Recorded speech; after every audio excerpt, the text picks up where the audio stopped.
আমার বাবা মাকে নিয়ে আর একটা কথা বলেন, আমি আপনার জিহ্বা টানতে ছিঁড়ে ফেলবো। দেখ না, তোর সামনে তোর জামাই আমার জিহ্বা টান দিয়ে ছিঁড়ে ফেলতে চায়। কত বড় সাহস হয়েছে! তুই আর এই বাড়িতে এক মুহূর্ত থাকবি না, চল আমার সাথে। আমি তোকে ডিভোর্স দেওয়াবো। এই সংসারে তোর আমি আর রাখবো না। বাবা, তুমি একটু দাঁড়াও, আমি আসছি। আমার মেয়ে রাকেশ আনতে গেছে, আমি আমার মেয়ের দিয়ে তোকে ডিভোর্স দেওয়াবো। আর যদি আমার মাইয়ার পিছনে গুড় করস, তাহলে তোরে আমি 14 শিখে ভাত খাওয়াবো। তুমি গুগু দেখছো, গুগুর ভাত দেখো নাই, এইবার দেখবা শোনার চান লাগবে। বাবা, তুই এটা কি করলি? আমি যা করছি সব ঠিক করছি, সব ঠিক করছি মা।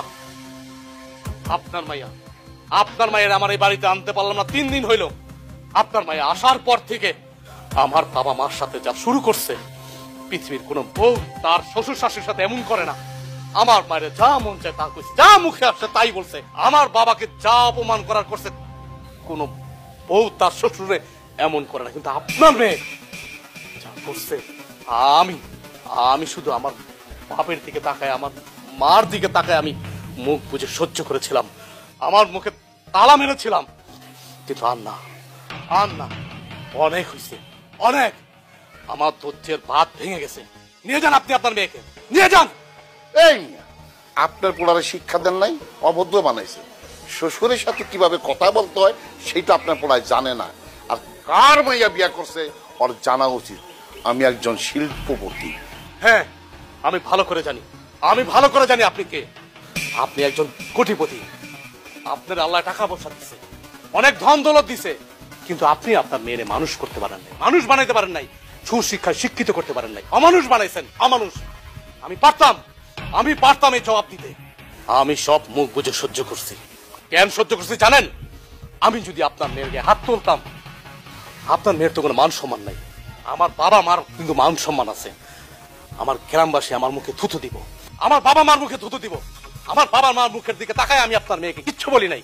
আর আপনি মেয়ে নিয়ে যাওয়ার বড়াই করতেছেন আপনি। নিয়ে যান আপনার মেয়েকে, নিয়ে যান।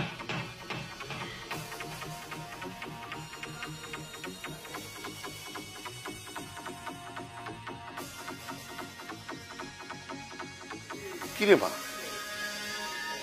তুই কি পড়ছ? তুই একটা শিল্পপতির মাইয়া, এই বেশ কেন? বাবা, এই কাপড়টা আমাকে আমার শ্বশুর দিয়েছেন উপহার হিসেবে।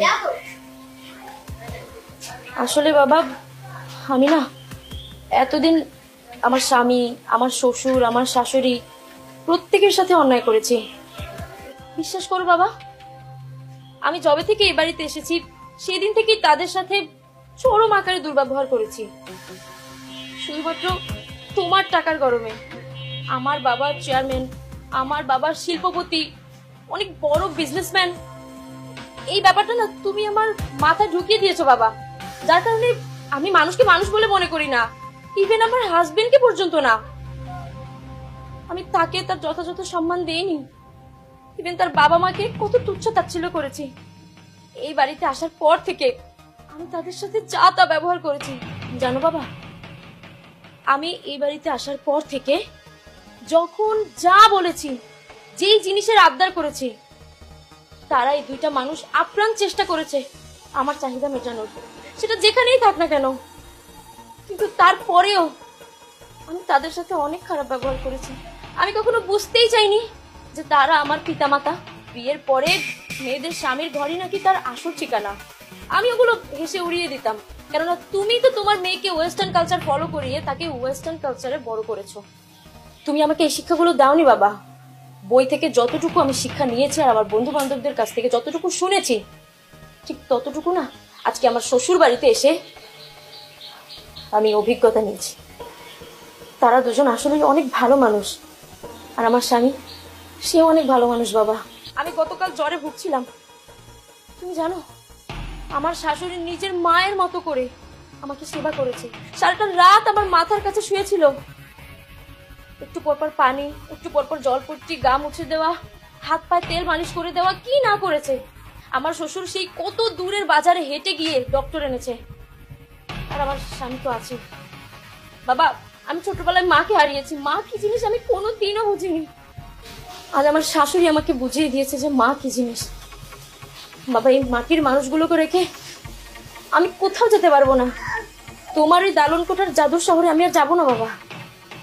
আমি এখন থেকে তাদের কাছে থাকবো, আমার যত কষ্ট হোক।